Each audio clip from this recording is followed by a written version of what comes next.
உங்கள் சான்றோர் பெருமக்களாகிய உங்கள் அனைவரையும் இந்த இணைய வழி சேவையின் மூலமாக சந்திப்பதில் நான் மிகவும் அட்டற்ற மகிழ்ச்சி அடைகின்றேன். நான் ஏன் இந்த தலைப்பை எடுத்துக்கொண்டேன் என்றால் அதற்கு ஒரு சில காரணங்கள் இருக்கின்றது. முதலாவதாக அந்த தலைப்பை நான் சொன்னவுடன் தம்பி கரிசல் பாலா அவர்கள் ஒத்துக்கொண்டார்கள். ஏனென்றால் இந்த தலைப்பு என்பது என்னுடைய வயதுக்கும் எனதுடைய அனுபவத்திற்கும் அப்பாற்பட்ட ஒரு பெருமாட்டியை பற்றி பேசக்கூடிய ஒரு அனுபவமே இல்லை. இருந்தாலும் ஔவையை பற்றி, அவ்வை மீது நான் கொண்ட ஒரு தனியாத காதல், அவ்வை மீது கொண்ட ஒரு பைத்தியம் என்றே சொல்லலாம். அதன் காரணமாக ஔவையை பற்றி இந்த சமுதாயத்திற்கு ஒரு நல்ல கருத்துக்களை கொண்டு சேர்க்க வேண்டும் என்ற ஒரு நல்ல எண்ணத்தின் அடிப்படையில் தான் இந்த தலைப்பை தேர்ந்தெடுத்தேன். அதற்கு கரிசல் பாலா அவர்களும் ஒற்றுக்கொண்டார்கள். ஆகவே அவர்களுக்கு நான் என்னுடைய மனமார்ந்த வாழ்த்துக்களையும் பாராட்டுகளையும் முதலில் தெரிவித்துக் கொள்கின்றேன். ஔவையாரை பற்றி ஏன் நான் இந்த தலைப்பை எடுத்துக்கொண்டேன் என்றால், ஆன்மீக அன்பர்களுக்கு, காரைக்கால் அம்மையாருக்கு ஔவையாரை பற்றி இலக்கியம் பேசுகின்ற இலக்கியவாதிகளுக்கு தெரியுமா என்று கேட்டால் இன்றைய காலகட்டத்தில் சிறிது ஐயப்பாடு என்றுதான் சொல்ல வேண்டும். ஏனென்றால் ஔவையார் என்றால் ஔவை யார் என்று கேட்கக்கூடிய காலகட்டத்தில் நாம் வாழ்ந்து கொண்டிருக்கின்றோம். ஆகவே ஔவையார் பற்றிய ஆய்வு நூல்களை படித்து இந்த நல்ல அவைக்கு அந்த சிறந்த பெண்மணியை பற்றி சில கருத்துக்களை கூற வேண்டும் என்ற எண்ணத்தின் அடிப்படையில் இந்த கட்டுரையும் இந்த கதையும் நாம் தேர்ந்தெடுத்தோம். இன்றும் ஔவையார் நோன்பு என்றே ஒன்று இருந்து கொண்டிருக்கின்றார்கள். அசந்தால் ஆடி, தப்பினால் தை, மறந்தால் மாசி என்று சொல்லக்கூடிய அளவுக்கு இந்த மாதங்களில் எல்லாம் ஔவையார் நோன்பு என்று ஒன்றே தென் தமிழகத்தில் இருந்து கொண்டிருக்கின்றார்கள். அதுவும் முழுக்க முழுக்க பெண்களால் நடத்தப்படக்கூடிய ஒரு விழா. இன்றைய காலகட்டத்தில் ராமாயணம், மகாபாரதம் கூட தொலைக்காட்சி தொடர்களாக வந்து கொண்டிருக்கின்றன. ஆனால் நம்முடைய அருளாளர்கள் மாணிக்க வாசகர், தாய்மான சுவாமிகள், இயேசு பெருமான், நபிகள் நாயகம் போன்ற பல்வேறு தொடர்கள் எல்லாம் வருவதற்குண்டான வாய்ப்புகள் இல்லை. ஆகவே நம் பிள்ளைகள் அவைகளை பற்றி தெரிவதற்குண்டான வாய்ப்புகளும் கம்மி. அதிலும் இன்னும் சொல்ல போனால் ஆங்கில வழி கற்கக்கூடிய மாணவர்களுக்கு சுத்தமாக ஔவையாரை பற்றி தெரிவதற்கு வாய்ப்பில்லை. ஆகவே அவர்களுக்கெல்லாம் இந்த ஔவையாரை பற்றி எடுத்து சொல்ல வேண்டும் என்ற ஒரு நோக்கத்தில் தான் இந்த தலைப்பை தேர்ந்தெடுத்தேன். நான் ஔவையாரை பற்றி பேச வேண்டும் என்றால் உங்களை எல்லாம் வெகுகாலத்துக்கு முன்பு, சங்க காலத்துக்கு முன்பு கூட்டி செல்ல வேண்டும். ஏனென்றால் அரிஸ்டாட்டில், பிளேட்டோ, ரவீந்திரநாத் தாகூர், கவிஞர் ஷெல்லி, சாக்ரடீஸ் வரலாற்று குறிப்புகள் இருக்கின்றன. இவர்கள் எந்த ஊரை சார்ந்தவர்கள், இவர்கள் தாய் தந்தையர் யார், இவர்கள் எந்த நாட்டை சார்ந்தவர்கள், எந்த குலத்தை சார்ந்தவர்கள், என்ன படித்திருக்கிறார்கள், இவர்களுடைய அன்றாட வாழ்க்கை வரலாறு என்ன அனைத்து விதமான வரலாறுகளும் நமக்கு தரவுகளாக கிடைக்கின்றன. ஆனால் ஔவையை பற்றிய செவிவெளி செய்திகள் தான் அதிகம். கம்பர் எந்த ஊரில் பிறந்தார் என்றால் நாம் எல்லோரும் செல்கின்றோம், கேரள ஊரில் பிறந்தார் என்று சொல்கின்றோம். ஆனால் அதற்கு வரலாற்று பூர்வமான சான்றுகள் எதுவும் கிடையாது. திருவள்ளுவர் எங்கு பிறந்தார், அவருடைய அம்மா அப்பா யார், வரலாற்று பூர்வமான சான்றுகள் கிடையாது. இன்னும் ஆராய்ச்சியாளர்கள் பல்வேறு ஆராய்ச்சிகளை தொடர்ந்து நடத்தி கொண்டிருக்கின்றார்கள்.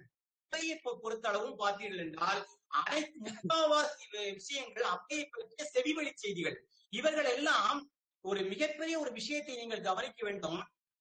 இவர்கள் எல்லாம் நம்முடைய மக்கள், இந்த மனித குலம் வாழ்வதற்கு பல்வேறு நல்ல கருத்துக்களை எடுத்து சொன்னார்களே தவிர இவர்கள் தங்களை பற்றி அடையாளப்படுத்திக் கொள்ளவில்லை. எப்படி தன்னலமற்றவர்களாக, சுயநலமற்ற தியாகிகளாக வாழ்ந்திருக்கிறார்கள் பாருங்கள். இவர்கள் எப்படி வாழ்ந்திருக்கிறார்கள். யாருமே தங்களை பற்றி எந்த விதமான ஒரு தகவல்களையும் அவர்கள் வெளிப்படுத்தவில்லை. நாம் சாதாரணமாக ஒரு 10 ரூபாய்க்கு ஒரு குழந்தைக்கு உதவி பண்ணினோம் என்றால் அதை பெரிதாக போட்டோ எடுத்து போட்டு நாம் புகழ் சேர்த்துக் கொண்டிருக்கின்றோம். இவர்கள் எப்பேற்பட்ட அரும் இலக்கியங்களை எல்லாம் சமுதாயத்திற்காக, மனிதகுலம் உய்வடைவதற்காக கொடுத்திருக்கிறார்கள். அவர்களை பற்றி எந்த விதமான விளம்பரமும், எந்த விதமான தெளிவும், இதுவரை உண்மையான தெளிவு நமக்கு கிடைக்கவில்லை. எல்லாமே செவிவழி செய்திகள். அந்த சூழ்நிலையில் தாயம்மாள் அரவாணன் என்பவர் ஔவையாரை பற்றி ஆய்வு செய்து கிட்டத்தட்ட 7 ஔவையார்கள் இருப்பதாக அவர் முனைவர் பட்டம் வாங்கியிருக்கின்றார். மாக்கி ரமணன் என்ற ஒரு ஆசிரியை, பள்ளி ஆசிரியை, தொடக்கப்பள்ளி ஆசிரியை பற்றி ஆய்வு செய்து கிட்டத்தட்ட 6 ஔவையார்கள் இருந்ததாக சொல்கின்றார்கள். இன்னும் ஒரு சில பேர் 9 ஔவையார்கள், ஆண்பார் புலவர்களும் ஔவையார்களாக இருந்திருக்கிறார்கள். ஆக 7 ஔவையாரோ, 6 ஔவையாரோ, 9 ஔவையாரோ, என்னை பொறுத்தளவில் அது நமக்கு முக்கியம் அல்ல. அதுவல் அந்த ஆராய்ச்சியை எல்லாம் ஆராய்ச்சி பணியில் ஈடுபட்டு கொண்டிருக்கின்ற அறம் சார்ந்த அறிவு சார்ந்த அறிவியல் பெருமக்களிடம் அதை விட்டுவிட்டு அவ்வை நமக்கு என்ன சொல்லி இருக்கிறாள், இந்த மனித குலம் வாழ்வதற்கு, இந்த சமுதாயம் முன்னேற்றம் அடைவதற்கு என்ன கருத்தை சொல்லி இருக்கின்றார் என்பதை பற்றி மட்டும் நாம் எடுத்துக்கொண்டாலே போதுமானதாக இருக்கும். சங்ககால 6 ஔவையாரோ 7 ஔவையாரோ 9 ஔவையாரோ நிச்சயமாக 3 ஔவையார்கள் இருந்திருக்கக்கூடும் என்று ஆய்வுகள் கூறுகின்றன. ஒன்று சங்ககாலத்து ஔவையார், 12ஆம் நூற்றாண்டில் கம்பர் காலத்தில் வாழ்ந்த ஔவையார். இன்னொரு ஔவையார் 16ஆம் நூற்றாண்டில் அதிவீர ராமபாண்டியன் காலத்தில் வாழ்ந்தவர். இந்த சங்க காலத்தில் வாழ்ந்த ஔவையார் கிட்டத்தட்ட 59 பாடல்களை பாடியுள்ளார். அகநானூறு, புறநானூறு, நற்றிணை, குறுந்தொகை இந்த 4 இலக்கியங்களில் அவள் பாடியுள்ளார்.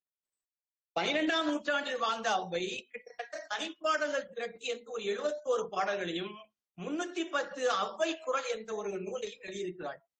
இந்த அதிவீர ராமபாண்டியன் காலத்தில் 16ஆம் நூற்றாண்டில் வாழ்ந்த ஔவைதான் மூதுரை, கொன்றை வேந்தன், ஆத்திச்சூடி இந்த மாதிரி நூல்களை எல்லாம் எழுதியிருக்கின்றார். ஆகவே உங்களை எல்லாம் நான் மிகவும் வெகு காலத்துக்கு முன்பாக கூட்டிச் செல்ல வேண்டும். ஔவை பாரதி சொல்கின்றான் ஔவையை பற்றி, யாம் அறிந்த புலவரிலே யாம் அறிந்த புலவரிலே கம்பனை போல், இளங்கோவை போல், வள்ளுவனை போல் பூமிதனில் யாங்கனமே பிறந்ததில்லை, உண்மை பெரும் புகழ்ச்சி இல்லை என்கின்றான். உண்மையை சொல்றேன், சத்தியமா உண்மையை சொல்றேன், நான் பொய் சொல்லல அப்படிங்கிறான். ஆனா அப்படி சொன்ன பாரதி அவனுடைய கவிதைகளில் இந்த 3 பேரையும் பாராட்டி சொன்ன பாரதிகளில் போய் பார்க்கும்போது வியப்படைய தோன்றுகின்றது. அதில் சொல்கின்றான், நீங்கள் திருவள்ளுவரை கூட தொலைத்து விடலாகலாம், ஆனால் ஔவையை தொலைத்து விடலாகாது. ஏனென்றால் எளிய நடையில், எளிய சந்தங்களில், எளிய பதங்களில் பாமர மக்களும் படிக்காத மக்களும் கிராமத்து மக்களும் புரிந்து கொள்ளக்கூடிய வகையில் சின்ன சின்ன தெளிவாக சின்ன சின்ன வாக்கியங்கள் சமுதாயத்திற்கு சென்று சேரக்கூடிய வகையில் அவளுடைய இலக்கியங்கள் இருக்கின்றன என்று பாரதி சொல்கின்றான். அவன் சொல்கின்றான், மெக்காலே என்ற ஒரு அறிஞன், ஒரு ஆங்கில அறிஞனிடம் கேட்டார்களாம், இதை கட்டுரை என்ற ஒரு ஆங்கில அறிஞனிடம் கேட்டார்களாம், உங்களுக்கு ஷேக்ஸ்பியர் வேண்டுமா, இல்லை என்றால் இந்தியாவை ஆளக்கூடிய உரிமை வேண்டுமா என்று கேட்டால் நீங்கள் எதை விரும்புகிறீர்கள் என்று கேட்ட போது அந்த மெக்காலே என்ற அறிஞர் சொன்னானாம், எங்களுக்கு ஷேக்ஸ்பியர் தான் வேண்டும், இந்தியாவிற்கு விடுதலை கொடுத்து விடுங்கள் என்று சொன்னானாம். அப்படி என்றால் பாருங்கள், அந்த நாட்டில் உள்ளவர்கள், அந்த நாட்டில் பிறந்த புலவர்களுக்கு எவ்வளவு மரியாதை கொடுத்திருக்கிறார்கள் என்று பாருங்கள். இதை அவன் கட்டுரையில் வடிக்கின்றான். அவன் சொல்லுகின்றான்,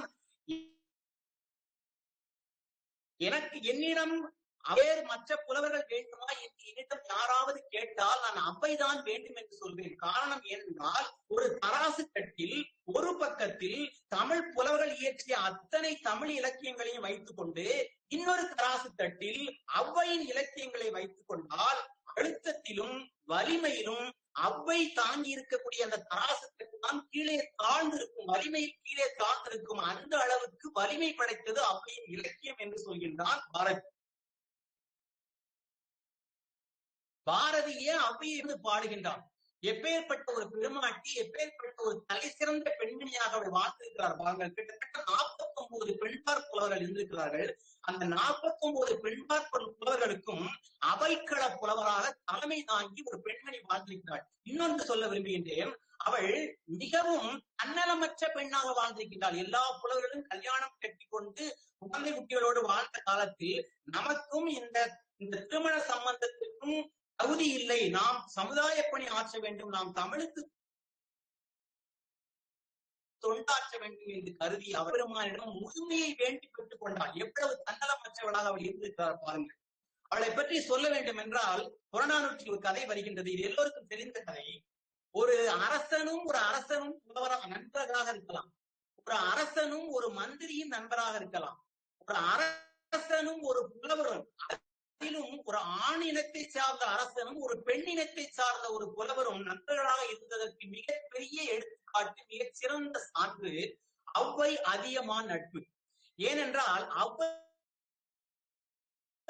அதியமானும் கிட்ட ஔவை என்றாலே நாம் என்ன நினைத்துக் கொண்டிருக்கிறோம்? ஔவை என்ற சொல்லுக்கு அப்பா என்று ஒரு பொருள் உண்டு, மூத்த பெண்மணி என்று ஒரு பொருள் உண்டு. ஆனால் நாம் எல்லோரும் என்ன நினைத்துக் கொண்டிருக்கின்றோம்? ஔவையை இந்த பக்தி படங்களில் KP சுந்தராம்பாள் அவர்கள் வருவார்கள். அவர்கள் எல்லாம் இந்த ஔவை வடிவம் தாங்கி வயதான தோற்றத்தில் வருவார்கள்.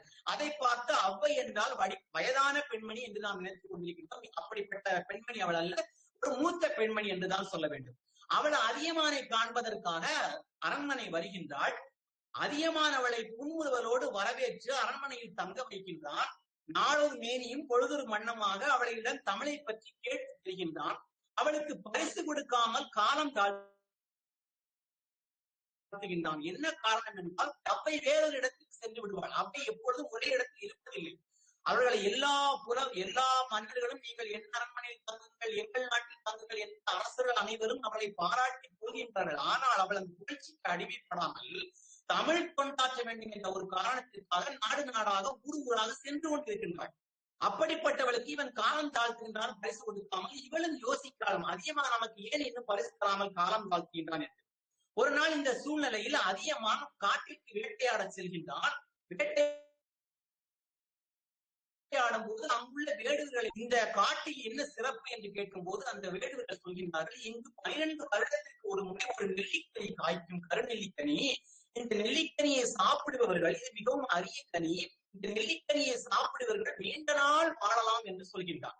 இதை கேட்டவுடன் அதியமானுக்கு மிகவும் ஆச்சரியம். அப்படி என்றால் அதை பறித்து வர வேண்டும் என்று தன்னுடைய வீரர்களை அனுப்பி அதை பறிக்க சொல்கின்றார். அந்த வீரர்கள் முயற்சி செய்கின்றார்கள், அவர்களால் பறிக்க இயலவில்லை. காரணம் என்னவென்றால் அந்த கருநெல்லிக்கனி படுத்திருக்கின்ற மரமானது 2 மலைகளுக்கு இடையே பிளவி மரத்தின் உச்சியில் காய்த்து தொங்கிக் கொண்டிருக்கின்றது. தன் உயிரையும் துச்சமென கருதி அதியமான் சென்று அந்த கனியை பறிக்கின்றான். நாமாக இருந்தால் இந்த இடத்தில் நாம் என்ன செய்திருப்போம் நீங்கள் யோசித்து பாருங்கள். நீண்ட நாள் வாழக்கூடிய பயன் தரக்கூடிய ஒரு கனி, நாம் என்றால் வாயிலை போட்டு சவைத்து தண்ணியை ஊற்றி முழுகியிருப்போம். ஆனா அவன் என்ன நினைத்தான், இதை நாம் அருந்துவதை விட தமிழை வளர்க்கின்ற தமிழ் மூதாட்டியான அவ்வைக்கு கொடுத்தால் அவ்வை வாழ்வாள், அதன் மூலமாக தமிழ் வாழும் என்று கருதி அந்த கனியோடு அரண்மனை விரைகின்றான். அரண்மனையில் கொண்டு வந்து அவள் கையில் கொடுக்கின்றான். ஆனால் அந்த கனியினுடைய பெருமையை சொல்லவில்லை. அவ்வை சொல்கின்றால் இதை இருவருமாக பங்கிட்டு சாப்பிடலாமே என்ற போது, இல்லை இல்லை, கனியை முழுவதுமாக சாப்பிட்டால் தான் பலன் உண்டு, ஆகவே தாங்களே சாப்பிடுங்கள் என்று சொன்னவுடன் அவள் சாப்பிடுகின்றாள். சாப்பிட்டு முடித்தவுடன் அருமையான சுவையாக இருக்கின்றது. அவள் சொல்கின்றாள், என்னுடைய வாழ்நாளில் இந்த மாதிரி ஒரு கனியை நான் பார்த்ததே இல்லை, மிகவும் அருமையாக இருக்கிறது, இது உனக்கு எங்கே கிடைத்தது என்று கேட்கின்றார். அதுக்கு அவன் சொல்கின்றான், என்னுடைய வரலாற்றை எல்லாம் சொல்கின்றான். அவள் அப்படியே விதிர்வித்து போகின்றாள், மெய்சிலிர்த்து போகின்றாள். இப்படியும் எனக்கு ஒரு காதலா என்று நினைத்து அவனை நினைத்து ஒரு பாடல் பாடுகின்றான். தொன்னிலை பெருமலை விடரக அருமிசை கொண்ட சிறியிலை நெல்லி தீங்கினை புரியாது ஆதல் நின்னகத்தடக்கி சாதல் எமக்கு ஈத்தனையே நீல மணிமிடற்று ஒருவன் போல் மன்னிக பெருமணியே என்று பாடுகின்றார். என்ன சொல்கின்றார், நீ ரொம்ப நாள் வாழணும் நினைக்காம நான் வாழணும் நினைச்சு நீ எனக்கு அந்த நெல்லிக்கனியை கொடுத்திருக்கிய, உன்னுடைய பெருமை இந்த உலகத்துல, சிவபெருமானுடைய புகழ் இந்த உலகத்துல எவ்வளவு நாள் நீடிக்குமோ அவ்வளவு நாளும் உன்னுடைய புகழ் நீடிக்கும். இன்றைக்கும் நாம் அதியமானை பற்றி பேசும்போது ஔவையாரை பற்றி பேச தவறுவதில்லை, ஔவையாரை பற்றி பேசும்போது அதியமானை பற்றி பேச தவறுவதில்லை. நீண்ட நாள் வாழலாம் என்றால் எல்லோரும் என்ன நினைத்துக் கொண்டிருக்கிறார்கள், மரணம் இல்லாமல் வாழலாம் என்று நினைத்துக் கொண்டிருக்கிறார்கள். வள்ளுவர் சொல்கின்றால், ஒத்ததறிவான் உயிர் வாழ்வான் மற்றையான் செத்தாருள் வைக்கப்படுகிறார். எவன் ஒருவன் தன் வாழ்கின்ற காலத்தே தன்னுடைய காலத்தை தனதாக்கிக் கொள்கின்றானோ, தன் கண்ணிலே கஷ்டப்படுகின்ற உயிர்களுக்கு உதவிகள் செய்து அதை வாழ்விக்கின்றானோ அவன் உயிரோடு வாழ்வதற்கு சமம். மற்றவர்களோடு வாழ்ந்தாலும் அவர் செத்தவர்களுக்கு சமமாக கருதப்படுவார் என்கின்றார். அந்த நிலையில் பார்க்கும்போது அதியமான் இன்றும் நம்மோடு வாழ்ந்து கொண்டிருக்கின்றான். ஒரு நாள் அதியமானுடைய புகழ், அவனுடைய குடைத்திறனும் அவனுடைய படைத்திறனும் அவனுடைய ஆட்சியும் மூவேந்தர்களை பொறாமை கொள்ள செய்கின்றது. பக்கத்து நாட்டு அரசனான தொண்டைமான் அவன் மீது படையெடுத்து வருவதற்காக முயற்சி செய்கின்றான். காரணம் என்னவென்றால், இவன் மீது கொண்ட ஒரு தனிப்பட்ட காழ்ப்புணர்ச்சி. இவன் இப்படியெல்லாம் புகழோடு பேரோடு வாழ்ந்து கொண்டிருக்கின்றானே, இவனை நாம் எப்படியாவது வெல்ல வேண்டும், இவனுடைய நாட்டை எப்படியாவது அடிமையாக்க வேண்டும் என்று கருதி அவன் போருக்கு தயாராகின்றான். ஆனால் அதிகமான அந்த போரை விரும்பவில்லை. தொண்டைமானிடம் நாம் தோற்று விடுவோம் என்று இல்லை, தனிப்பட்ட ஒரு காழ்ப்புணர்ச்சியின் காரணமாக நாம் போருக்கு செல்வதால் எவ்வளவு பொருளாதார சீரழிவு ஏற்படும், எவ்வளவு உயிர் பலிகள் ஏற்படும், எவ்வளவு குதிரைகள் சாவும், எவ்வளவு யானைகள் சாவும், இது தேவையா? ஆகவே இந்த போரை தவிர்க்க வேண்டும் என்று நினைக்கின்றான். இதை அவ்வையிடம் எடுத்து சொல்கின்றான். இதற்கு சிறந்தவள் அவ்வைதான் என்று நினைத்து அவ்வையை தூது போக சொல்கின்றான் தொண்டைமானிடம். அவையும் சரி என்று ஒப்புக்கொண்டு விட்டு தொண்டைமானை நோக்கி செல்கின்றாள். தொண்டைமான் அவளை பார்த்தவுடன் மிகவும் வரவேற்று அவளை தன்னுடைய படைக்கல கோட்டிற்கு, தன்னுடைய ஆயுதங்கள் தாங்கி இருக்கக்கூடிய படைக்கல கோட்டிற்கு அழைத்து செல்கின்றார். காரணம் என்னவென்றால், அவ்வை என்பவள் அதியமானுடைய நாட்டிலிருந்து வருகின்றாள். நம்முடைய ரதகஜ துரக பதாதிகளை எல்லாம் அவளிடம் காட்டினால் இந்த பெருமைகளை எல்லாம் அவள் அதியமானிடம் கொண்டு சொல்லுவாள் என்ற ஒரு சுய எண்ணத்தின் அடிப்படையில் அவளை கூட்டிக் கொண்டு போகின்றான். ஆனால் இவனுடைய நோக்கத்தை அவ்வை புரிந்து கொண்டாள். அங்க போனா அப்படி படைக்கல கோட்டில்கள் உள்ள ஒரே தூக்கியா இருக்கு, வேலா இருக்குது, கேடயமா இருக்குது, வாழ் அறுவாள் எல்லாம் இருக்கு. ஆனா எப்படி இருக்குன்னா, அப்படி பல பல பல நெய் பூசி அப்படி தகன்னு ஜொலிக்கு பல பலன்னு நெய் பூசி எல்லாம் மயில் தொகையெல்லாம் சூட்டி பூமாலை எல்லாம் சூட்டி வரிசைக்கா அந்த போர்க்கள கோட்டில அடுக்கி வச்சிருக்கிறான். இத பார்த்த உடனே அப்படி சொல்றா, அடப்பாவி, உன்னுடைய ஆயுதங்களை எல்லாம் இப்படி நீ அழகாக அடுக்கி வைத்திருக்கின்றாய். ஆனால் அங்கே அதிகமா என்ன பண்ணிருக்கான், அவனுடைய படைக்கல கொட்டில்கள் எல்லாம் அந்த ஆயுதங்கள் எல்லாம் முறிந்து நுனி மழுங்கி சிதைந்து கொல்லனுடைய பற்றையில பழுது பார்ப்பதற்காக கிடைக்கிறது. என்ன சொல்ல வாராதுல, நீ போர்க்களம் பார்க்காதவன் இதுவரைக்கும். நீ போர்க்களம் என்னவென்றால் எதுவென்றே தெரியாதவன் நீனு. அதனால வேலை இதுவரைக்கும் வரவில்லை. அதனால உன்னுடைய ஆயுதங்கள் எல்லாம் புத்தம் புதிதாக இருக்கின்றது. ஆனால் அதியமான் பல போர்க்களம் கண்டவன், பல மன்னர்களின் நெஞ்சை பிளந்தவன் அவன். அதனால் அவனுடைய ஆயுதங்களுக்கு எப்போதும் வேலை இருந்த காரணத்தினால் அவனுடைய ஆயுதங்கள் பழுதுக்காக கொல்லனுடைய பற்றையில் கிடைக்கின்றது என்று ஒரு பாடல் பாடுகின்றாள். இவ்வே பீலி அணிந்து மாலை சூட்டி கண் திரள் நோன் கால் திருத்தி கடியுடர் வியன் நகர் அவ்வே அவ்வே சொல்ற பாருங்க, கடியுடை வியன் நகர் அவ்வே அவ்வே தீ கோடு நுதி சிதைந்து என்றும் உண்டாயின் பதம் கொடுத்து இல்லாயின் உடன் உண்ணும் இல்லோர் ஒக்கல் தலைவன் அண்ணல் எம் கோமான் வாழி எம் பயிலுதி விளைகிறான். மஞ்ச புகழ்ச்சியணில பாடுறான். அதாவது மஞ்ச புகழ்ச்சியணினா ஒருவரை புகழ்வது போல் படிப்பது, ஒருவரை படிப்பது போல புகழ்வது. நம்ம பாடுனா பாடுன உடனே தொண்டிமா புரிஞ்சுட்டான், ஆகா நம்மளை பத்தி திட்டா மனசுலன்னு சொல்லி அப்படியே காலில் விழுந்து சரணாகதி ஆகிட்டான். 2 மன்னர்களுக்கு இடையே நடக்கவிருந்த போரை ஒரு பெண்மணியால் தடுத்து நிறுத்த முடிகின்றது. அந்த அளவுக்கு பெண்கள் அந்த காலத்தில் சாதுரியமார்கள். ஆரியார் சுவாமிகள் சொல்வார், பெண் புத்தி பின் புத்தி அப்படிப்பார். பின் பின் என்றால் ஷார்ப். அதாவது பெண் புத்தி பின்னை போன்று ஷார்ப்பாக கூர்மையான புத்தியை உடையவர்கள் என்று சொல்வார் வாரியார் சுவாமிகள். நம்மாடு என்ன சொல்வான், பெண் புத்தி பின் புத்தி என்னன்னா அதுக்கு அர்த்தம் வேற அர்த்தம். அதாவது பின்னால் நடக்க இருக்கக்கூடிய விஷயங்களை முன்னாடியே அறிந்து சொல்லக்கூடிய ஆற்றல் பெற்றவள் பெண். இத நம்மால் என்ன சொல்லிட்டான், எதையுமே நடந்து முடிஞ்ச பிறகுதான் பெண் யோசிப்பாள். அதனால பெண் புத்தி பின் புத்தின்னு சொல்லிட்டான். ஆனா பெண் புத்திங்கிறது மிகவும் கூர்மையான அறிவு கொண்டவள், மிகவும் கூர்மையான பலம் கொண்டவர்கள் பெண்கள் என்பதை அவர் ராசுக்காக சாதுரியமாக சொல்கின்றான். இந்த மாதிரி போய்கொண்டிருக்கிறது. பாரதி சொல்கின்றான், திருவள்ளுவர் அறம் பொருள் இன்பம் என்று 1330 குறள்களை வகுத்துள்ளார். அறத்துப்பால் கிட்டத்தட்ட 38 அதிகாரம், பொருட்பால் கிட்டத்தட்ட 70 அதிகாரம், காமத்துப்பால் 25 அதிகாரம், 1330 பாடல்களும் அறத்துப்பால் பொருட்பால் இன்பத்துப்பால் அறம் பொருள் இன்பத்தை பற்றி சொல்லியிருக்கிறாரு. ஆனா வீடு பேச்சை பற்றி சொல்லவில்லை. ஆனால் பாரதி சொல்கிறான், 1300 இல்லாத ஒரு விஷயத்தை, சொல்லிய விஷயத்தையும் சொல்லாத விஷயத்தையும் எங்களுடைய அவ்வை 4 வரி வெண்பாவில் பாடியிருக்கின்றாள் என்று கூறுகின்றான். என்ன பாடல் என்றால், ஈதல் அறம் தீவினை விட்டு ஈட்டல் பொருள் காதல் இருவர் கருத்தொருமித்து ஆதரவு பட்டதே இன்பம் பரனை நினைந்து இம்மூன்றும் விட்டதே பேரின்ப வீடு என்கின்றார். என்ன சொல்கின்றார், ஈதல் அறம். ஒருவனுக்கு கஷ்டப்படும் போது கொடுத்து உதவுறோம் பாத்தீங்களா, நம்மளால முடிந்த உதவி செய்யறோம் பாத்தீங்களா, அது அறம். அறம் என்றால் நாம் என்ன நினைக்கின்றோம்,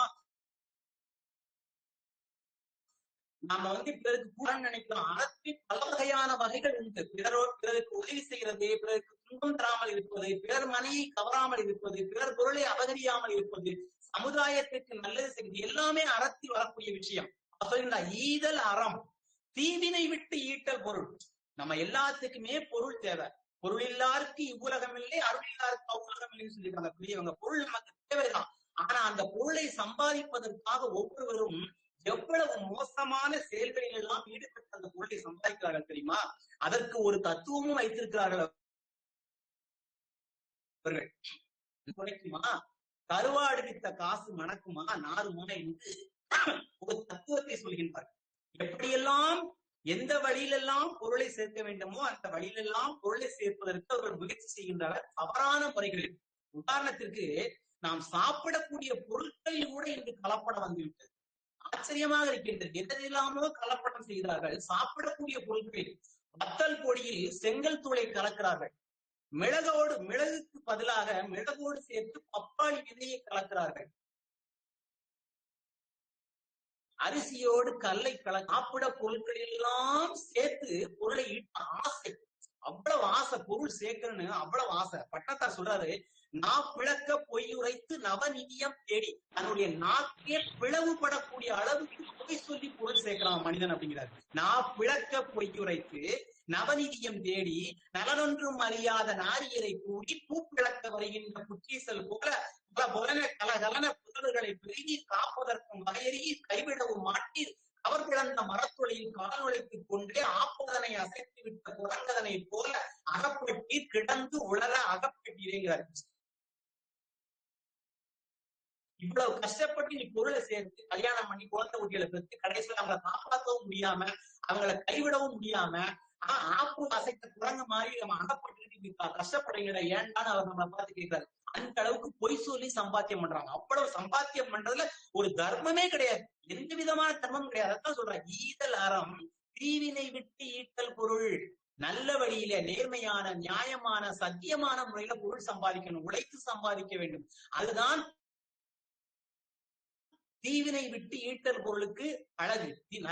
தீவினை விட்டு ஈட்டல் பொருள் காதல் இருவர் கருத்தொருமித்து வாழ்வர். ஒரு கணவனும் மனைவியும் மனதாலும் உடலாலும் ஒன்றுபட்டவர்களாக தன்னுடைய துன்பத்தை அவனுடைய துன்பமாகவும் அவனுடைய துன்பத்தை இவளுடைய துன்பமாகவும் ஏற்றுக்கொண்டு வாழ்கின்ற வாழ்க்கை தான் சிறந்த இல்லற வாழ்க்கை, சிறந்த கணவன் மனைவிக்கான அடையாளம்.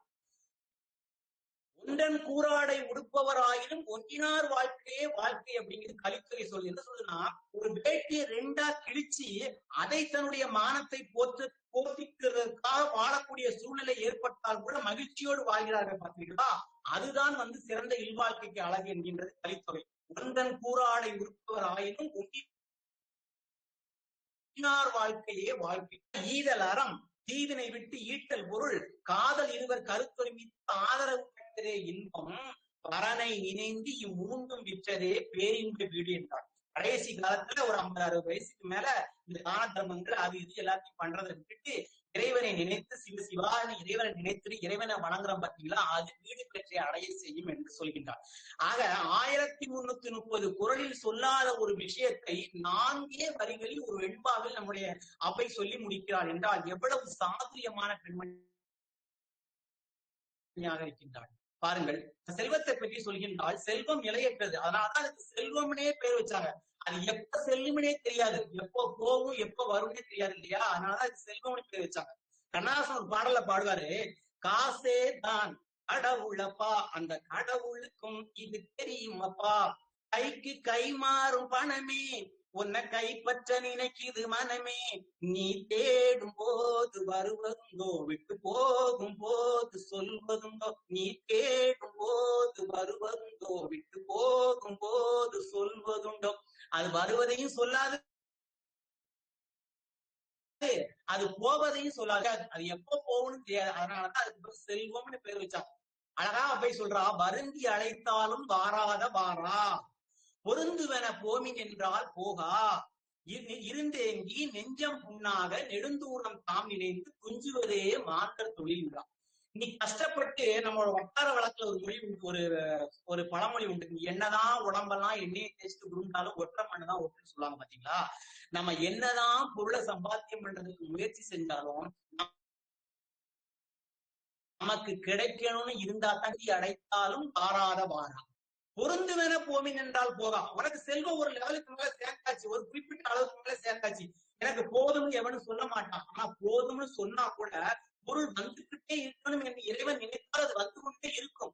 வருந்தி அழைத்தாலும் வாராத வாரா, பொருந்துவன போமின் என்றால் போகா, இருந்தேங்கி நெஞ்சம் புண்ணாக நெடுந்தூரம் தாம் நினைந்து துஞ்சுவதே மாந்த தொழில்கிறான். அதனால எனக்கு பொருள் கிடைக்கி பொருள் நல்ல பண்ணி கவலைப்படாத, கஷ்டப்பட்டு செத்து போகாதன்றான். அது சொல்ற இன்னொரு பாடல சொல்றா, ஆங்காலம் மெய்பிருந்த வேண்டாம் அதுதனில் தேங்காயிருமே போங்காலம் காட்டானை உண்ட கனியது போல் மாறுமே தாட்டாளன் தேடும் தனம் என்கின்றார். அதாவது ஒருவனுக்கு பொருள் வர வேண்டிய காலமாக இருந்தால் எந்த விதமான உடல் வருத்தமும் இன்றி, எந்த விதமான உழைப்பும் இன்றி பொருள் வந்து கொண்டே இருக்கும். ஆங்காலம் மெய் வருந்த வேண்டாம், உடம்பு வருத்த தேவையில்லை, பொருள் வந்துகிட்டே இருக்கும். போங்காலம், ஆனா அது போகக்கூடிய காலமாக இருந்தால் அது எப்படி போகுனே தெரியாது, போய்கிட்டே இருக்கும். அது எப்படி சொல்றான்னா, ஓகே சொல்றான்னா, தென்னை மரத்துக்கு அடியில நம்ம தண்ணி ஊத்துறோம், அந்த தண்ணி எப்படி தேங்காயாக மாறுகிறது என்றால் யாராலையும் பதில் சொல்ல முடியாது, அது இயற்கை. அதுபோல ஆங்காலம் நமக்கு பொருள் வந்துகிட்டே, பூங்காலம் காட்டானை உண்ட கனியது போல் மாறுமே காட்டாளன் தேடும் தனம் என்கிறார். ஒரு விளாங்கனின்னு ஒரு கனி உண்டு. அந்த கனிக்கு பாத்தீங்கன்னா ஒரு நோய் வரும். அந்த நோய்க்கு யானை நோயினே பேரு. அந்த யானை நோய் வந்துன்னா அந்த விளாங்கனி பாத்திரத்துக்கு மேல அப்படியே கனி மாதிரியே புல் உருவத்தோட இருக்கும். ஆனா உள்ள பார்த்தா அந்த சதை பற்றி எதுவுமே இருக்காது, உள்ள அழுகி போயிருக்கும். அது யானை உண்ட விளாங்கனி என்று சொல்வார்கள். அப்படி இருக்கும், பொருளே சேராது. பூங்காலம் வந்து அந்த மாதிரி ஆயுதம் சொல்றாங்க. ஆங்காலம் மெய் வருந்த வேண்டாம் அதுதனில் தேங்காயில் இளநீர் போல் சேருமே போங்காலம் காட்டானை மாறுமே தாட்டாளன் தேடும் தனம். நீ எவ்வளவுதான் தேடி வச்சாலும் அந்த பொருள் நிற்காது அப்படின்னு சொல்ற. ஆகவே ஒரு பொருளை தேடுறதுக்காக ஒரு உதாரணத்துக்கு ஒரு 2 நண்பர்களை கூப்பிட்டு ஆளுக்கு ஒரு 10,000 ரூபாய் கொடுத்து நீ இதை வச்சு ஏதாவது தொழில் பண்ணுன்னு நம்ம சொல்றோம். ஒரு 2-3 வருடம் கழித்து அந்த 2 பேரையும் கூப்பிடுறோம். 2 பேரும் சம அளவில் முயற்சி செய்கின்றார்கள், 2 பேரும் சம அளவில் உழைக்கின்றார்கள், 2 பேரும் ஒரே விதமான வியாபாரத்தை தொடங்குகின்றார்கள், 2 பேருக்கும் ஒத்த வயது. ஒரு 2-3 வருடங்கள் கழித்து ஒருவரை கூப்பிட்டு கேட்க, என்னப்பா 10,000 கொடுத்தன அதை வச்சு முன்னேறினா கேட்டா ஒன்னும் சொல்லுவான், அந்த 10,000 10 மடங்கா மாத்திருப்பான். ஆனா இன்னொருதான் அதே உழைப்பு, அதே முயற்சி, அதே வேலை, அதே வயது, அதே எண்ணம் எல்லாம், ஆனால் அவன் அந்த 10,000க்கு மேல 10 பேருக்கு கடன் வாங்கி வச்சிருப்பான். இதைத்தான் ஆகும் காலம் போகும் காலம் என்று சொன்னாங்க. நல்ல ஊழ்வினை நல்வினையாக இருந்தால் பொருள் வந்து சேரும், ஊழ்வினை இல்லாத போது பொருள் வந்து சேராது. பாத்தீங்கன்னா எவ்வளவுதான் முயற்சி பண்ணுவான், அவனுக்கு பலம் இருக்கும். இன்னும் சில பேருக்கு பணமும் இருக்கும், பலம் இருக்கும். ஆனா அவன் நினைச்ச காரியத்தை அவனால செஞ்சு முடிக்க முடியாது, நினைச்ச நேரத்துல நினைச்ச காரியத்தை செஞ்சு முடிக்க முடியாது. அப்ப அழகா சொல்லுதா, எண்ணி ஒரு கர்மம் யாருக்கும் செய்வொண்ணாது புல்லால் கண்ணிலான் மாங்காய் விளையெறிய மாத்திரை போலக்கும் ஆங்காலம் ஆகும் அவருக்கு. உனக்கு எல்லா விதமான தகுதிகள் இருக்கும் ஒரு செயலை செய்யறதுக்கு. உனக்கு படைபலம் இருக்கும், பணபலம் இருக்கும், ஆனா உன்னால் அந்த செயலை செய்ய முடியாது. எப்ப செய்ய முடியும்? எண்ணி ஒரு கர்மம் யாருக்கும் செய்வொண்ணாது புண்ணியம் செய்த போதெல்லாம் அந்த ஊழ்வினை காரணமாக நீ அந்த செயலை செய்து முடிக்க வேண்டும் என்று இறைவன் நிர்பந்தித்தால், இறைவன் கட்டளையிட்டால், இறைவன் ஆசீர்வாதம் பண்ணினால் தவிர அந்த செயலை உன்னால் செய்து முடிக்க முடியாது. அப்படி நீ செஞ்சு முடிக்கணும்னு நினைச்சனா, நீ முயற்சி செஞ்சு கண்ணிலான் மாங்காய் விளையெறிய மாத்திரை போலக்கும் ஆங்காலம் ஆகும் அவருக்கு. என்ன சொல்ல அப்படின்னா, ஒரு கண்ணில்லாத கூட ஒரு கோலை வச்சு நடந்து போய்கிட்டு இருக்கான். அவனுக்கு ஒரு மாங்காய் மரத்துல உள்ள ஒரு மாங்காயை பறிப்பதற்காக அவனுக்கு கண்ணு தெரியாது. அந்த மாங்காயை பறிப்பதற்காக தன்னுடைய கையில உள்ள கோலை எடுத்து வீசினாமனா என்ன ஆகும்? கோலும் புரிதவரும் மாங்காயும் கைக்கு வராது, இவனுக்குள்ள விழுந்து காயமாயிருவான். இப்படித்தான் நடக்கும். அழகானத பாட்ட சொல்றா பாருங்க, எண்ணிய ஒரு கர்மம் யாருக்கும் செய்ய ஒண்ணாது புண்ணியம் செய்த போதல்லால் மாங்காய் விளையெறிய மாத்திரை போலக்கும் ஆங்காலம். அருமையான பாடலை சொல்றான். அடுத்து முயன்றாலும் ஆகும் நாளென்று எடுத்த காரியங்கள் ஆகா, தொடுத்த உருவத்தால் நீண்ட உயர் மரங்கள் எல்லாம் பருவத்தால் அன்றி பலா என்கின்றார். ஒரு மரம் நல்ல பசுமையா வளர்ந்து நீண்டு நெடுநெடுன்னு வளர்ந்துருக்கு, ஆனா இலையும் கடினமா இருக்கு, காய் மட்டும் காய்க்கல. நம்ம நினைக்கலாம், என்னையா இவ்வளவு மரபத்திக்குள்ள பசுமையா இருக்குது, காய் காய்க்கலைன்னா அது எப்ப காய்க்கணும்னு அதுக்கு ஒரு டைம் இருக்குது, அந்த டைம்லதான் அதை காய்க்கும். நாம என்ன முயற்சி செஞ்சாலும் காய்க்கல. அடுத்து முயன்றாலும் ஆகும் நாளென்று எடுத்த காரியங்கள் ஆகா, தொடுத்த உருவத்தால் நீண்ட உயர் மரங்கள் எல்லாம் படம் எவ்வளவு அழகா சொல்றா பாருங்க. சின்ன சின்ன வரிகள்ல எல்லாரும் புரிந்து கொள்ளக்கூடிய விதத்தில் அந்த வெண்பாவை முடிக்கின்றார்கள். அவை ஆக பொருள் தேடுவது நமக்கு நிச்சயம், பொருள் நமக்கு உண்டு, பொருள் நமக்கு வேணும். ஆனால் அந்த பொருள் இல்லாட்டி நம்ம வாழவே முடியாது. பொருள் இல்லாருக்கு புண்ணியம் இல்லை, மருவிய கீர்த்தி இல்லை, மைந்தரின் பெருமை இல்லை, கருதிய கர்மம் இல்லை, அதிபர வழியும் இல்லை, பெருநிலங்களில் சஞ்சார பிரேதமாய் திரிகுவாரே. விவேக சிந்தாமணி சொல்லுது. மைந்தன் கூட நம்மள வந்து கண்டுக்க மாட்டான். நம்ம நினைச்சு செய்யக்கூடிய விஷயங்கள் நம்மளால செஞ்சு முடியாது. என்ன ஆகும்னா வேதமாய் நடைபெணமா தெரிஞ்சுக்கிட்டு இருப்போம். நாம பணம் இல்லாதவனுடைய செயல் அப்படித்தான். ஆனா பணம் இருந்தால் கல்லானே ஆனாலும் கைப்பொருள் ஒன்றுண்டாயின் எல்லோரும் சென்று அங்கு அவனை எதிர்கொள்வர். இல்லானே இல்லாளும் வேண்டால் மற்றீண்டெடுத்த தாயும் வேண்டால் செல்லாதவன் வாயில் சொல். அப்படி சொல்றான். படிக்காத அறிவிலியாக இருந்தாலும், அறியாமை நிறைந்தவனாக இருந்தாலும், இன்னும் பச்சையாக சொல்ல போனால் முட்டாளாக இருந்தாலும், படிக்காதவன் இருந்தா அவன் கையில பணபலம் இருந்ததுன்னா எல்லாரும் நம்ம பாக்குறவன், நம்ம கண் கூட பாக்குறோம் இல்லையா? எத்தனையோ ஒரு பெரிய பெரிய பணக்காரங்க எல்லாம் இருப்பாங்க, அவங்க படிப்பதே இருக்காது, மலைக்கு கூட பள்ளிக்கூடத்துக்கு ஒதுக்கிக்க மாட்டான். காரணம் அவன் இந்த பணபலம் இருக்குது, எல்லாரும் பின்னாடி ஓடுவான். அதான் சொல்றான். கல்லானே ஆனாலும் கைப்பொருள் ஒன்றுண்டாயின் எல்லோரும் சென்றங்க அவனை எதிர்கொள்வர். இல்லானே இல்லாளும் வேண்டால் மற்றீண்டெடுத்த தாயும் வேண்டால் செல்லாதவன் வாயில் சொல்லுகிறான். அழகான பாடலின் மூலமாக அந்த செல்வத்தை எல்லாம் பற்றி இவள் அழகாக சொல்லியிருக்கின்றாள். அவள் சொல்றாள், ஈட்டும் பொருள் முயற்சி எண்ணிருந்த கோடியாயினும் படியெல்லாம் கூடாது. நீ எவ்வளவு முயற்சி செய்தாலும் சரி, ஊழ் நமக்கு உதவி செய்யணும். ஊழ் என்றால் விதி, விதி நமக்கு உதவி செய்ய வேண்டும். உதவி செய்தால்தான் நாம் பொருளை தேட முடியும், பொருள் நம்மை வந்து அடையும். அப்படி இல்லை என்றால் நாம் என்ன முயற்சி செய்தாலும் பொருள் நம்மை வந்து அடையாது. ஈட்டும் பொருள் முயற்சி எண்ணிறந்த கோடி ஆயினும் ஊழ் கூட்டும் படியல்லால் கூடாவாம் என்று சொல்கின்றார். ஆக இந்த பொருட்களை எல்லாம் தேடுகின்றோம், நாம் பொருட்களை வைத்திருப்பதற்கு உதவி செய்கின்றோமா என்றால் இல்லை. அதாவது இஸ்லாத்துல ஒரு கதை, அல்லாஹ் வந்து அந்த பூமியை படைக்கும் போது என்ன ஆகுதுன்னா, அந்த பூமி வந்து ஸ்திரத்தன்மை இல்லாம ஆடி இருக்கு. அப்ப வந்து மலக்குகள் என்ன சொல்லிடுறாங்க, மலக்குகள்லாம் இறை தூதர்கள், அல்லாஹ்வும் நீங்கள் படைத்த படைப்புகளில் எல்லாம் இந்த மலைதான் மிகவும் உயர்த்தமானதா உயரமானதா என்று கேட்ட போது அல்லாஹ் சிரித்துக் கொண்டே சொன்னாராம், இல்லை இல்லை, அந்த மலையையும் உடைக்கக்கூடிய உளியை நான் படைத்திருக்கிறேன், வலிமையான உளி என்னிடம் இருக்கிறது என்றார். அப்படி என்றால் உங்கள் படைப்பில் உளிதான் சிறந்ததா வலிமையானதா என்று கேட்ட போது இல்லை இல்லை, அந்த உளியை உருக்கக்கூடிய அக்கினியை படைத்திருக்கின்றேன் என்றார். அப்போது அக்கினிதான் சிறந்ததா என்று கேட்ட போது இல்லை, அந்த அக்கினியை குளிர்விக்கக்கூடிய தண்ணீரை படைத்திருக்கின்றேன் என்று சொன்னானாம் அல்லாஹ். அப்ப தண்ணீர் தான் மிகவும் வலிமையானதா என்று கேட்ட இல்லை இல்லை, அந்த தண்ணீரையும் பொங்கி எழக்கூடிய காற்றை படைத்திருக்கிறேன் என்று சொன்ன போது கடைசியாக மலக்குகள் கேட்டார்களாம், அப்பொழுது காற்று தான் வலிமையானதா என்று கேட்ட போது அல்லாஹ் சொன்னாராம், என்னுடைய படைப்புகளில் எல்லாம் சிறந்தது எது என்றால், ஒருவன் கஷ்டப்படும் போது அவனுக்கு ஒருவன் உதவி செய்து அவன் அகமொழிகின்றானே, அந்த அதிசயமான படைப்பு தான் என்னுடைய படைப்புகள் எல்லாம் மிகவும் உயர்ந்தது என்று சொன்னானாம் அல்லாஹ். அதனால்தான் இஸ்லாத்தில் உள்ள நண்பர்கள் இன்றும் தான் சம்பாதிக்கக்கூடிய சம்பாத்தியத்தில் 40 ஒரு பங்கை தன்னுடைய சொந்தக்காரர்கள் அல்லாத, முகம் தெரியாத யாருக்கோ ஒருவருக்கு உதவி செய்கின்றனர். 5 கடமைகளில் 4வது கடமையாக வைத்திருக்கிறார்கள். ஆக பொருள் ஈட்டனுடைய பொருள் நாம் பெருக்கு சிறிதளவாவது உதவி செய்ய வேண்டும். உதவி செய்யாம சேர்த்து வச்சுட்டு எனக்கு வேணும் என் பொண்டாட்டிக்கு தன் பெண்டு தன் பிள்ளை சோறு வீடு இவை உண்டு தான் உண்டு என்று வாழ முடியுமா? அப்படி வாழ்ந்தால் அவனுக்கு பேர் மனிதனா? அதான் சொல்கின்றார், சுற்றும் கருங்குளவி சூறைத்தூர், சுற்றும் கருங்குளவி சூறைத்தூர் ஆரிய பேய் எற்றும் சுடுகாட்டு இடிகரையில் வைத்த புற்றில் வளர்ந்த மடைப்புனைக்குள் தேனக்கும் வரியா கொன்றியாதார் தனம். பணம் இருக்குது, அவன்கிட்ட உதவி யாருக்கும் செய்ய மாட்டாங்க அப்படின்னா அந்த பணம் எப்படிப்பட்ட பணமா இருக்குன்னா, ஒரு நெட்டி புல்லு நம்ம பாத்தீங்கன்னா அந்த காட்டுல நெட்டி புல் வளர்ந்துருக்கும், அந்த புல் எதுக்குமே உதவாது. அந்த நெட்டி புல் வளர்ந்துருக்க காட்டுக்குள்ள சுடுகாடு, அந்த சுடுகாட்டுல பேய் குடியிருக்கு. அந்த பேய் குடியிருக்குல அந்த சுடுகாட்டுடைய காம்பவுண்ட் செவர் வந்து இடிந்து விழுற மாதிரி இருக்கலாம். எப்ப இடிந்து விழுமே தெரியலையா, அந்த மாதிரி இடிந்து விழுற மாதிரி பிளவுபட்டு இருக்கலாம்.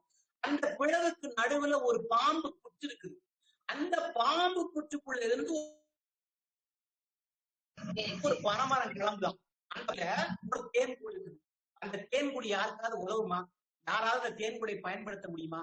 அப்படித்தான் பணத்தை வைத்துக் கொண்டும் பிறருக்கு உதவி செய்யாமல் இருக்கிறவருடைய சூழ்நிலையும் அப்படித்தான் என்கிறார். சுற்றும் கருங்குளவி சூறைத்தூர் ஆரிய பேய் எற்றும் சுடுகாட்டு இடிகரையில் வைத்த மடைப்பனைக்குள் தேனக்கும் வரியார்கொன் ஈயாதா தனம் என்கின்றார். வள்ளுவர் சொல்றாரு அழகா, வரியார்கொன் ஈவதே ஈகை மற்றெல்லாம் புரிய எதிர்ப்பை நீரதுடைத்து. நீ கஷ்டப்படுறவனுக்கு செய்த உதவிதாயா உதவி, மற்ற எல்லாமே ஆரவாரத்தை எண்ணி பிறர் பலனை எதிர்பார்த்து, பிறருடைய பலனை எதிர்பார்த்து, அவர்கள் நமக்கு ஏதாவது நாம் 10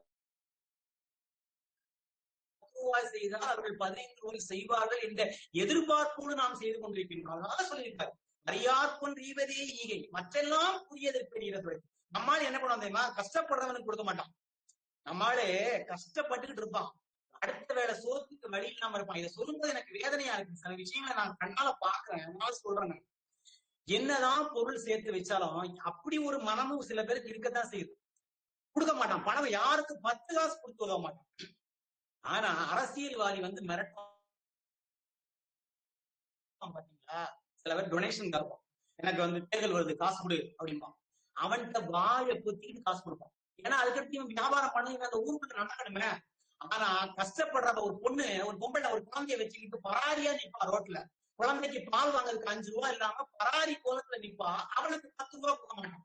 அழகா சொல்லுது விவேக சிந்தாமணி, கதிர்பெரு சென்னல் வாட கார்குலம் கண்டு சென்று கொதிதிரை கடலில் பெய்யும் கொள்கை போல் கோலையத்தே மதிதனம் படைத்த பேர்கள் வாடிய முகத்தை பாரா நிதிதனம் படைத்தோர் ஈவார், நிதிதனம் படைத்தோர் ஈவார் நிலையில்லா பேருக்கு ஈய மாட்டார். என்ன சொல்றாரு அந்த பாடல? என்ன சொல்றதுன்னா, அதாவது வயல்ல நெற்பயிர் கருகி வாடி வதங்கிட்டு இருந்தான்.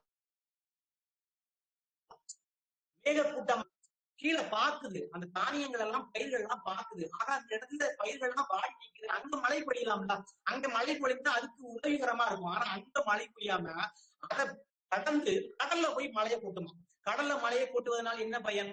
கதிர்பெரு சென்னல் வாட கார்குலம் கண்டு சென்று கொதிதிரை கடலில் பெய் கொள்கை போல் கோலையத்தே மதிதனம் படைத்த பேர்கள் வாடிய முகத்தை பாரா நிதிதனம் படைத்தோர் ஈவா நிலையில்லா பேருக்கு ஈய மாட்டார். கஷ்டப்படுறவனுக்கு உதவ மாட்டாங்கிற அன்னைக்கு 2000 எழுதி வச்சுக்கிறோம். இந்த உலகத்துல பசி ரொம்ப கொடுமைங்க. பசிப்பிணி, அதனாலதான் பசிப்பிணி என்று சொன்னாங்க. அதாவது பிணி வேற, நோய் வேற. நோய் என்பது தனக்கு வரக்கூடிய ஒரு சாதாரண ஒரு தலைவலி, ஒரு காய்ச்சல், ஒரு வயிற்றுப்போக்கு, இதெல்லாம் நோய். இதெல்லாம் மாத்திரை சாப்பிட்டா சரியாயிடும்.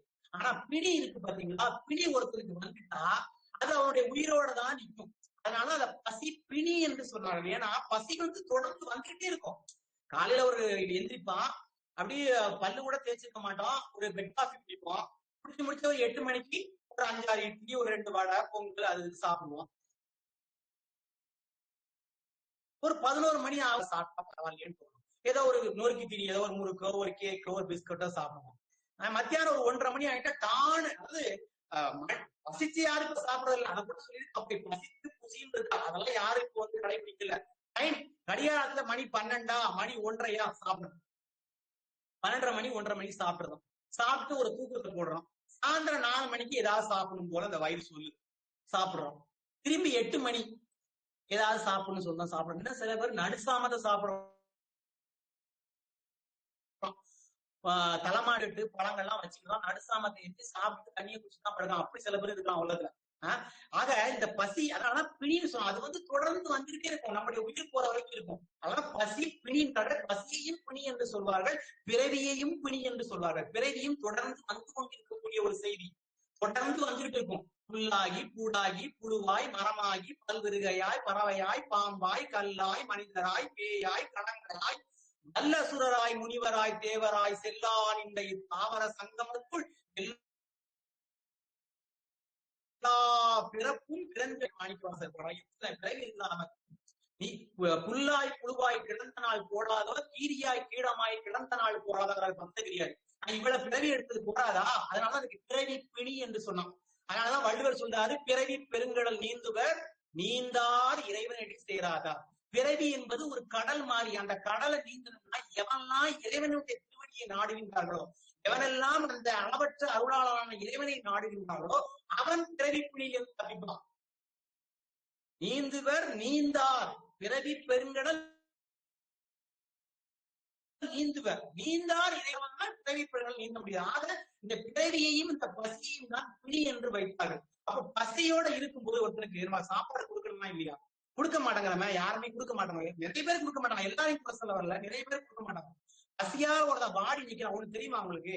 பசியால ஒருத்தன் நம்மகிட்ட பிச்சை கேட்டான்னா, ஈயன இறத்தல் இழிந்தது, அத்தினும் ஈயேல் என்றால் அதைவிட இழிந்தது, கொள்ளன கொடுத்தல் உயர்ந்தது, அத்தினும் கொள்ளேன் என்றால் அதைவிட உயர்ந்தது. புறநானூறு. ஒருத்த நம்மகிட்ட கேட்கும் போது பசின்னு கேட்கும் போது என்ன எடுத்துங்க, உங்கள்கிட்ட ஐயா எனக்கு பசிக்கியா, எனக்கு சாப்பாடு போடுங்க, என்னுடைய சுய கௌரவத்தை விட்டு, என்னுடைய மானத்தை விட்டு, என்னுடைய மரியாதையை விட்டு தான் உங்கள்கிட்ட நான் கேட்கிறேன். அந்த நேரத்துல நீ சாப்பாடு இல்ல என்கிட்ட இல்ல அப்படின்னு சொன்னா அவனை விட நம்ம பிச்சைக்காரன் ஆயிடுவோம். புரியுதா? அவனை விட நம்ம பிச்சைக்காரன் ஆயிடுவோம். ஈயன இறத்தல் இழிந்தது. அவனா நம்மளை கொண்டு போய் கொடுக்கும் போது அவன் வேண்டான்னு சொல்றான்னு வச்சுங்க, அது பெருந்தன்மை. ஈயன இறத்தல் இழிந்தது, அத்தனை ஈயன் என்றால் அதை விட இழிந்ததுன்றதான். அது வேற விஷயம். ஆனா நம்ம கொடுக்கவே மாட்டாங்க. நம்ம பசி வந்துட்டா எல்லாம் பறந்து போகும். அழகா பசி வந்துட 10 மானம், குலம், கல்வி, வன்மை, அறிவுடைமை, தானம், தவம், முயற்சி, தாளாண்மை, தேனில் கசிவந்த சொல்லிய மேல் காமுறுதல், 10 பசிவிடம் வந்துட்டு பறந்து போகும். அவன் மானத்தை பத்தி நினைக்க மாட்டான். அவன் என்ன குலத்துல பிறந்ததுன்னு நினைக்க மாட்டான். நம்ம இவ்வளவு படிச்சிருக்கோமே, இவ்வளவு பண்பாடு ஆச்சு, நம்ம பிச்சை எடுக்கலாமா நினைக்க மாட்டான். அவன் செஞ்சுட்டு இருக்க முயற்சியை கைவிட்டுருவான். அவன் செஞ்சுட்டு இருக்க தானத்தை கைவிட்டுருவான். அவன் செஞ்சுட்டு இருக்க தவத்தை கைவிட்டுருவான். எல்லாத்தையும் கைவிட்டுருவான். 10 ஒரு அழகிய ஒரு அழகான ஒரு காதலி பக்கத்துல பார்க்க மாட்டான். தேனில் கசிவந்த சொல்லியர் மேல் காமுறுதல் 10 பசி வந்திட பறந்து போகும். பசியானது அவ்வளவு கொடுமையானது. சரி, இந்த பசி வருது. இந்த பசி வந்த உடனே நம்ம சாப்பிட போறோம். சாப்பிட்டு முடிச்ச உடனே அடுத்த 10 நிமிஷம் ஒரு 2 மணி நேரம் நமக்கு சாப்பாடு கேக்குது. அவை சொல்றா, அதுக்கு வயிற்றுட்ட பேசுறான், என்னப்பா உன்னோட பெரிய தொல்லையா இருக்குது, சாப்பாடு வேணும் சாப்பாடு வேணும் கேக்குற, சாப்பாடு போட்டா திருப்பி மறுபடியும் கொஞ்ச நேரம் கழிச்சு சாப்பாடு கேட்கிற. சரி, ஒரு அறுசுவை உணவு கிடைக்குது, ஒரு 2 நாளைக்கு சேர்த்து வாங்கிக்க. சாப்பிட்டு உடம்புக்குள்ள ஒட்டன மாதிரி சேர்க்க மாட்டாங்க. ஒரு நாள் உணவை ஒளி என்றால் ஒளியாய், 2 நாள் ஏழென்றால் ஏழாய், ஒரு நாளும் என் நோவறியாய், இடும்பை கூறி என் வயிறே உன்னோடு வாழ்தல் அரிதுனா.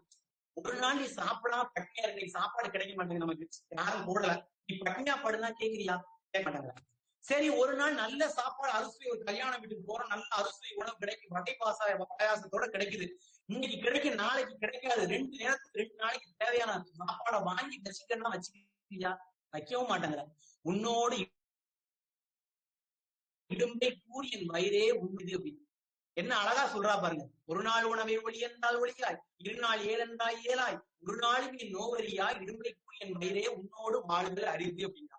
ஆக பசி பிணி என்பது அவ்வளவு கொடுமையான விஷயம். அவ சொல்றா, பிச்சைக்கு மூத்த குடி வாழ்க்கை பேசுங்கால் இச்சை பல சொல்லி இடித்துங்கை சீட்டி வயிறு வளர்க்கைக்கு மானம் அழியாது உயிர் விடுகை சால விடுங்க.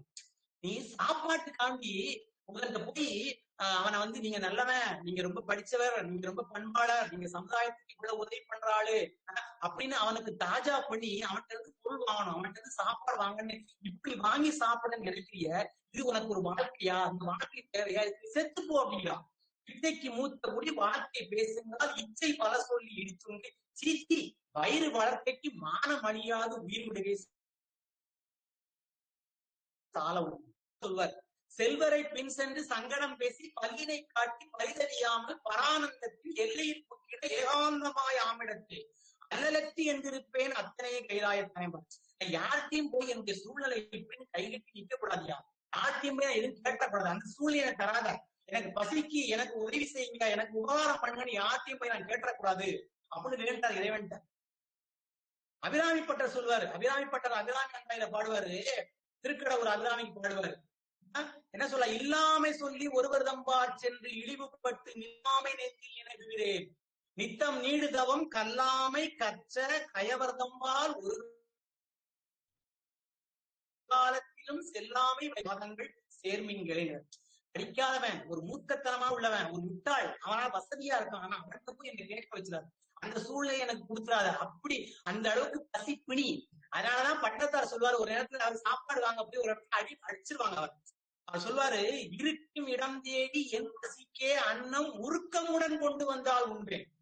என் இடத்தை தேடி எனக்கு யாராவது சாப்பாடு போட்டா சாப்பிடுவேன், இல்லைன்னா எனக்கு சாப்பாடு வேண்டாம், பட்டியா கூட கிடப்பேன். இருக்கும் இடம் தேடி என் பசிக்கே அன்னம் உருக்கமுடன் கொண்டு வந்தால் உண்பேன்.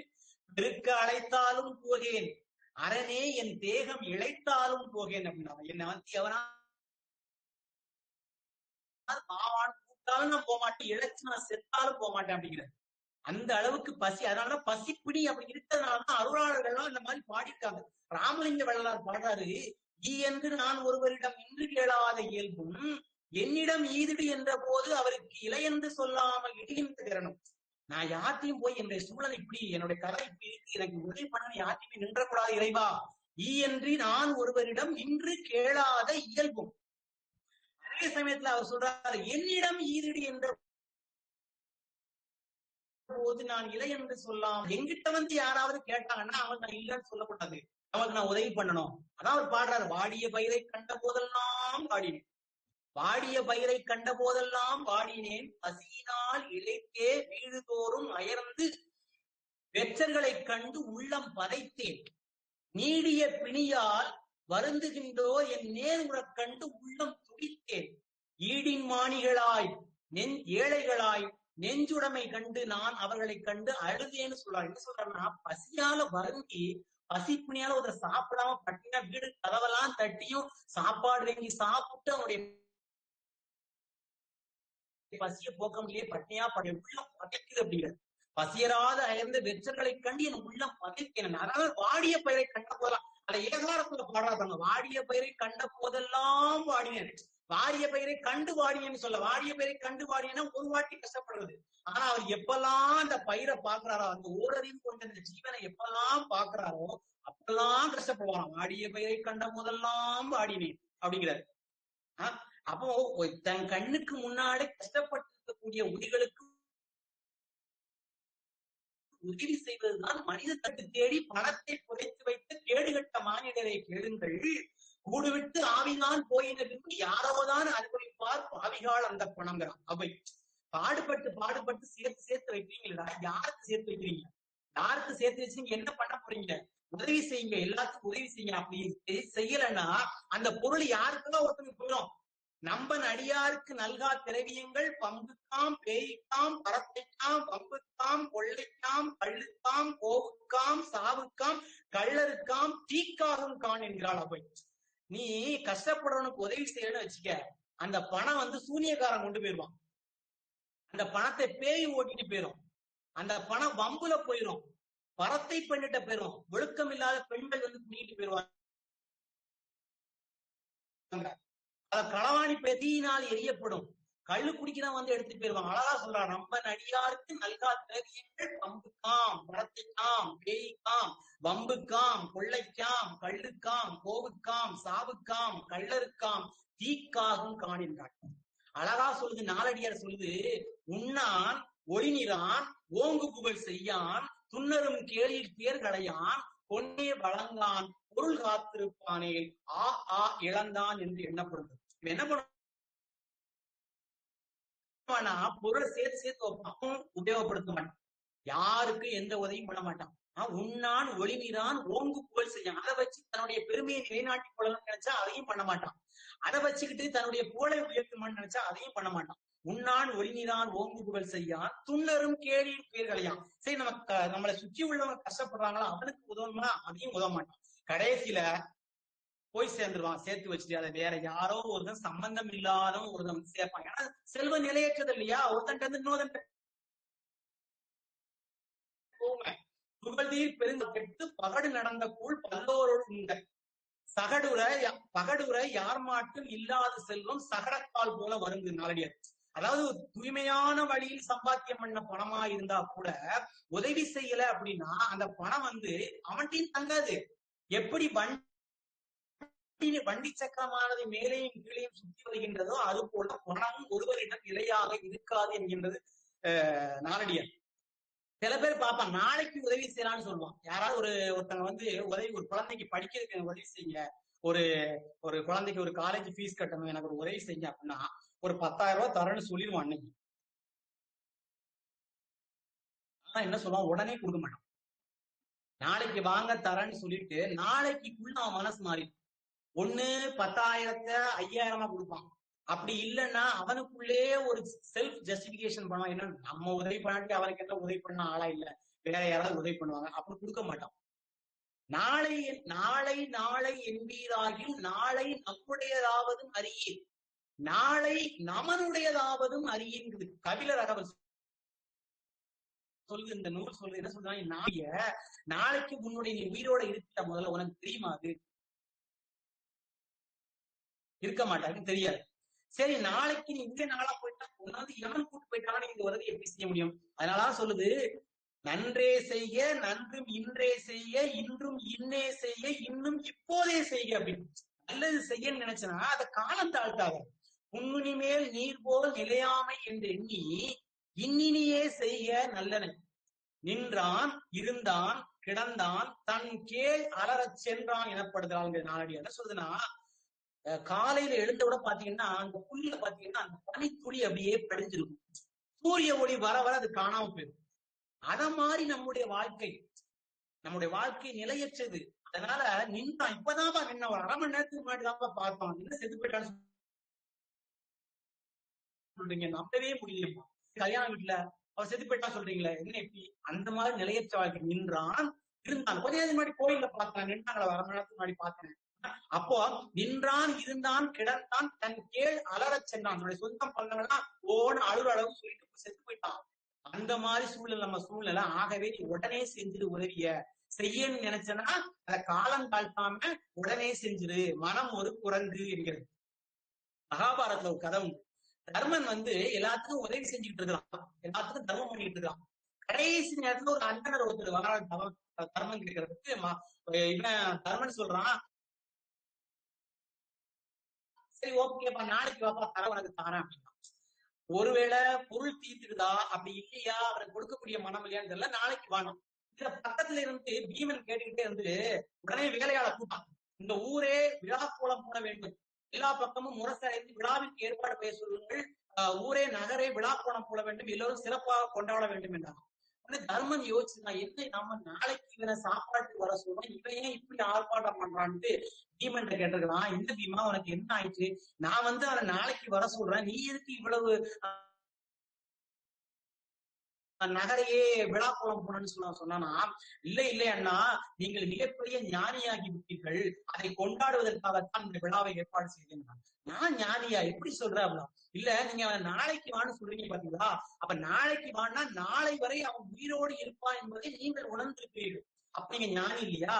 இன்னும் ஒருபடி அதுக்கு மேல போய் நீங்கள் என் கையாலே தருகிறேன் என்று அவருக்கு சொல்லியிருக்கிறீர்கள் என்றால், நீங்கள் நாளைக்கு உயிரோடு இருப்பேன், இந்த ஒரு நாள் எப்போ சாவோம் என்று தெரியாம மக்கள் இருந்துட்டு இருக்கான். அப்படி இருக்கக்கூடிய காலத்துல நானும் நாளைக்கு உயிரோட இருப்பேன் நீங்க நம்பிக்கிட்டு இருக்கீங்க இல்லையா, அப்ப நீங்க ஞானி தானே, அதை கொண்டாடுறதுக்காகத்தான் அப்படி சொன்னேன் அப்படின்னா. ஆனா மனித வாழ்க்கை நிலையற்றது. அந்த நிலையற்ற வாழ்க்கையில் கஷ்டப்படக்கூடிய வீடுகளை கொண்டு போய் கோடி கோடியா கொட்டாங்க. கோயில்ல கொண்டு போய் கோடி கோடியா கொட்டி என்ன பண்ணும்? நான் ஆன்மீகத்துக்கு அப்பாற்பட்டவன் அல்ல, கோயிலுக்கு செய்யுங்கள் வேண்டாம் என்று சொல்லவில்லை. ஆனால் கோயிலுக்கு செய்வதோடு நம் கண்முன்னே கஷ்டப்பட்டு கொண்டிருக்கக்கூடிய உயிர்களுக்கும் செய்யுங்கள், அது இறைவனுக்கு சென்று சேரும். திருமூலர் சொல்றாரு, படமான கோயில் பகவர்க்கு ஒன்றியில் நடமாட கோயில் நம்பர்க்கங்க ஆகா, நடமாட கோயில் நம்பர்க்கு ஒன்றியில் படமாட கோயில் பகவர்க்கது ஆமே அப்படிங்கிற. என்ன சொல்ற அப்படின்னா, படமாக இறைவனாக விளங்கக்கூடிய இறைவனுக்கு நீ பொங்கலும் பிரசாதமும் சுண்டலும் சக்கர பொங்கலும் கொண்டு போய் வச்சேன்னா அது ஏழைகளுக்கு போய் சேராது. எவ்வளவு புரட்சிகரமா சொல்லியிருக்காரு பாருங்க. 5000 ஆண்டுகளுக்கு நீ கோயிலுக்கு போய் இறைவனுக்கு படைப்பதனால அது ஏழைகளுக்கு சேராது. ஆனா ஏழை உன் கண் முன்னாலே நடமாடி கொண்டிருக்கக்கூடிய மனித உயிர்களுக்கு செய்தாய் என்றால் அது எம்பெருமனாக விளங்கக்கூடிய இறைவனிடம் போய் சேரும் அப்படிங்கிறார். படமாட கோயில் பகவர்க்கு ஒன்றியில் நடமாட கோயில் நம்பருக்கு அங்கு ஆகா, நடமாட கோயில் நம்பருக்கு ஒன்றியில் படமாட கோயில் பகவர்க்கது ஆமே அப்படிங்கிறார்.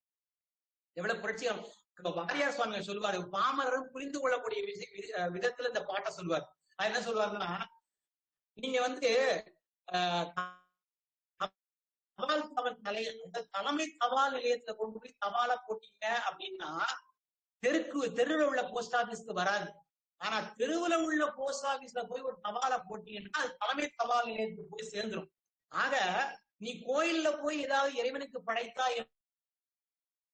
என்றால் அது ஏழைகளுக்கு வந்து சேராது. ஏழைகளுடைய வயதை நிறைத்தா என்றால் அது இறைவனுக்கு சென்று சேரும் என்கிறார். கொடுக்கறது வந்து நம்ம அவனுக்கு அள்ளி கொடுக்கணுங்கிற அவசியம் இல்லைங்க. 4 பேர் ஒரு 4 இட்லி ஒவ்வொரு பிளேட்ல இது 4 பேர் சாப்பிட்டு இருப்பான். ஒருத்தன் வர்றான், ஒரு வறியவன் வரான், ஒரு பிச்சை கேட்டு வர்றான். அவனுக்கு ஆளுக்கு ஒவ்வொரு தட்டுல இருந்து ஒவ்வொரு இட்லி எடுத்து போட்டா 4 இட்லி அவன் சாப்பிட்டு போயிடுவான், அவன் வயிறு நிறைஞ்சிருமே. அப்படி நம்ம நினைக்க மாட்டேங்கிறாமே. திருமலை சொல்றா, இதையும் சொல்லியிருக்காரு. யாவர்க்குமாம் இறைவர்க்கோர் பச்சிலை, யாவர்க்குமாம் பசிவிற்கோர் வாயுரை, யாவர்க்குமாம் உண்ணும் போது ஒரு கைப்பிடி பேருக்கு இன்னுரை தானே. என்ன சொல்றாப்ல, இறைவனுக்கு போய் நீ கனகாபிஷேகம் பண்ணணுங்கிற அவசியம் இல்ல. இறைவனுக்கு போய் நீ பாலாபிஷேகம், பன்னீர் அபிஷேகம், தேனாபிஷேகம் பண்ணி இறைவனை குளிர்விக்க வேண்டும் என்ற அவசியம் இல்லை. எந்த இறைவனும் உன்னிடம் கேட்கவில்லை. ஏனென்றால் அவன் தந்தது நமக்கு. பிறக்கும் போது கொடு வந்ததில்லை, பிறந்து மண்ணில் இறக்கும் போது கொடுபோவதில்லை, இடைநடிலே குறிக்கும் செல்வம் சிவன் கொடுத்தது என்று அறியாது இறக்கும் புலமாருக்கு என் சொல்வேன் கட்சியேகமணிங்கிற பட்டத்தை. பிறக்கும் போது ஒண்ணு கொண்டு வந்ததில்லை, போகும்போது ஒண்ணு கொண்டு போவதில்லை. ஆனா அந்த இடையில உள்ள செல்வம் இறைவன் கொடுத்ததுன்னு நினைக்காம பிறகு உதவி செய்யாம இருக்கிறான் பாத்தியா, இந்த அறிவற்றவனை நான் நினைச்சு என்ன பண்ணுவேன் அப்படிங்கிறார். அப்போ அந்த யாவருக்குமாம் இறைவனுக்கு ஒரு பச்சிலை, இறைவன் போய் ஒரு பூ எடுத்து போடுங்கிற அவசியம் கூட கிடையாது. ஒரு வில்வத்தை எடுத்து போடு, ஒரு துளசியை எடுத்து போடு, போதும். அவனுக்கு தெரியும் இறைவன் இருந்து வாங்கி நாம் இறைவனுக்கே செய்யறதா. இப்ப உதாரணத்துக்கு என்கிட்ட இருந்து ஒரு 10 ரூபா வாங்குறான், ஐயா எனக்கு 10 ரூபா கொடுங்க உதவி செய்யுங்கன்னு கேட்கறான். நான் 10 ரூபா கொடுக்குறேன்.